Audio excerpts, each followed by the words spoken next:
The Silmarillion by J.R.R. Tolkien. Edited by Christopher Tolkien. Read by Martin Shaw.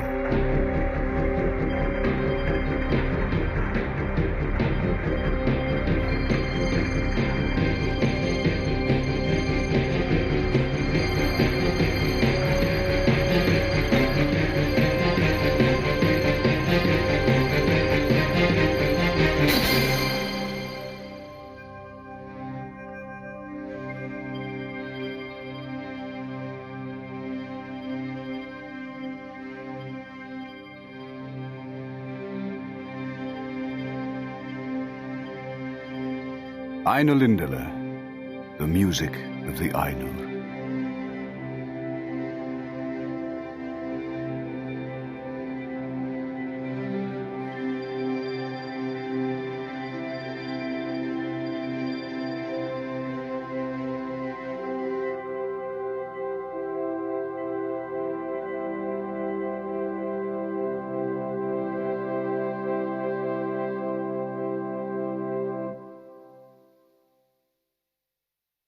There was Eru, the One, who in Ardor is called Ilúvatar. And he made first the Ainur, the holy ones, that were the offspring of his thought, and they were with him before aught else was made. And he spoke to them, propounding to them themes of music, and they sang before him, and he was glad. But for a long while they sang only each alone, or but few together, while the rest hearkened. For each comprehended only that part of the mind of Ilúvatar from which he came. And in the understanding of their brethren they grew but slowly. Yet ever as they listened, they came to deeper understanding, and increased in unison and harmony. And it came to pass that Ilúvatar called together all the Ainur, and declared to them a mighty theme, unfolding to them things greater and more wonderful than he had yet revealed. And the glory of its beginning and the splendor of its end amazed the Ainur, so that they bowed before Ilúvatar, and were silent. Then Ilúvatar said to them, "Of the theme that I have declared to you, I will now that ye make in harmony together a great music. And since I have kindled you with a flame imperishable, ye shall show forth your powers in adorning this theme, each with his own thoughts and devices, if he will. But I will sit and hearken, and be glad that through you great beauty has been wakened into song." Then the voices of the Ainur, like unto harps, and lutes, and pipes, and trumpets, and viols, and organs, and like unto countless choirs singing with words, began to fashion the theme of Ilúvatar to a great music. And a sound arose of endless, interchanging melodies woven in harmony, that passed beyond hearing, into the depths, and into the heights, and the places of the dwelling of Ilúvatar were filled to overflowing, and the music and the echo of the music went out into the void, and it was not void. Never since have the Ainur made any music like to this music, though it has been said that a greater still shall be made before Ilúvatar, by the choirs of the Ainur and the children of Ilúvatar, after the end of days. Then the themes of Ilúvatar shall be played aright, and take being in the moment of their utterance, for all shall then understand fully his intent in their part, and each shall know the comprehension of each, and Ilúvatar shall give to their thoughts the secret fire, being well pleased.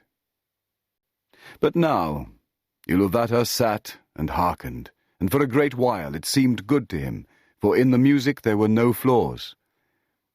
But as the theme progressed, it came into the heart of Melkor to interweave matters of his own imagining that were not in accord with the theme of Ilúvatar.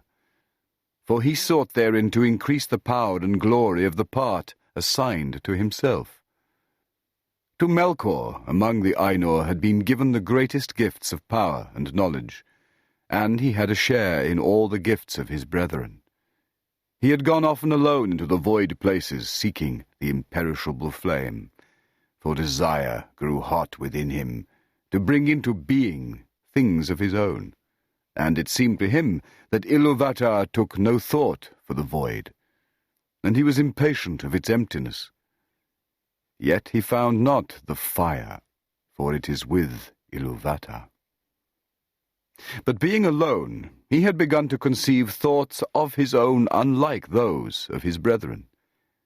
Some of these thoughts he now wove into his music, and straightway discord arose about him, and many that sang nigh him grew despondent, and their thought was disturbed, and their music faltered. But some began to attune their music to his rather than to the thought which they had at first. Then the discord of Melkor spread ever wider, and the melodies which had been heard before foundered in a sea of turbulent sound. But Iluvatar sat and hearkened, until it seemed that about his throne there was a raging storm, as of dark waters that made war one upon another, in an endless wrath that would not be assuaged. Then Iluvatar arose, and the Ainur perceived that he smiled. And he lifted up his left hand, and a new theme began amid the storm, like and yet unlike to the former theme, and it gathered power and had new beauty. But the discord of Melkor rose in uproar and contended with it, and again there was a war of sound more violent than before, until many of the Ainur were dismayed and sang no longer, and Melkor had the mastery. Then again Iluvatar arose, and the Ainur perceived that his countenance was stern, and he lifted up his right hand, and behold, a third theme grew amid the confusion, and it was unlike the others. For it seemed at first soft and sweet, a mere rippling of gentle sounds in delicate melodies, but it could not be quenched, and it took to itself power and profundity, and it seemed at last that there were two musics progressing at one time before the seat of Iluvatar, and they were utterly at variance. The one was deep and wide and beautiful, but slow, and blended with an immeasurable sorrow, from which its beauty chiefly came.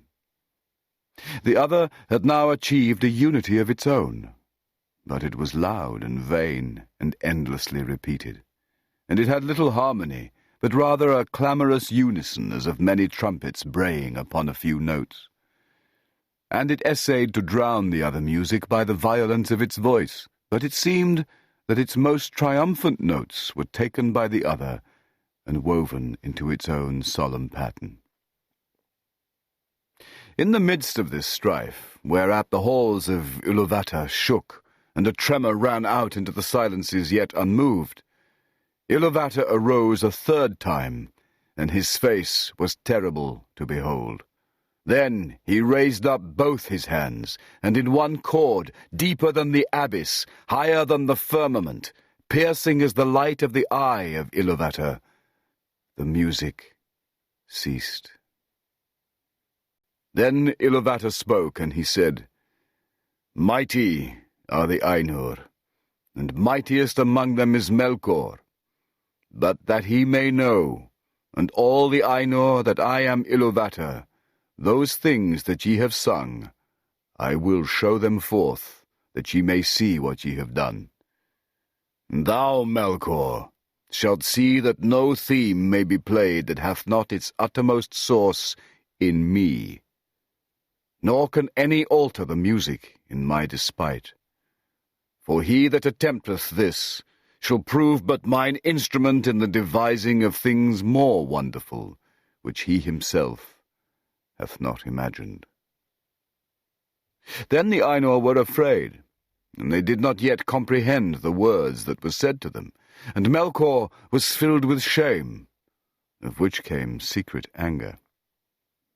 But Iluvatar arose in splendour, and he went forth from the fair regions that he had made for the Ainur, and the Ainur followed him. But when they were come into the void, Iluvatar said to them, "Behold your music." And he showed to them a vision, giving to them sight where before was only hearing. And they saw a new world made visible before them. And it was globed amid the void, and it was sustained therein, but was not of it. And as they looked and wondered, this world began to unfold its history, and it seemed to them that it lived and grew. And when the Ainur had gazed for a while, and was silent, Iluvatar said again, "Behold your music. This is your minstrelsy, and each of you shall find contained herein, amid the design that I set before you, all those things which it may seem that he himself devised or added. And thou, Melkor, wilt discover all the secret thoughts of thy mind, and wilt perceive that they are but a part of the whole, and tributary to its glory." And many other things Iluvatar spoke to the Ainur at that time. And because of their memory of his words and the knowledge that each has of the music that he himself made, the Ainur know much of what was and is to come, and few things are unseen by them. Yet some things there are that they cannot see, neither alone nor taking counsel together. For to none but himself has Iluvatar revealed all that he has in store, and in every age there come forth things that are new, and have no foretelling, for they do not proceed from the past. And so it was, that as this vision of the world was played before them, the Ainur saw that it contained things which they had not before.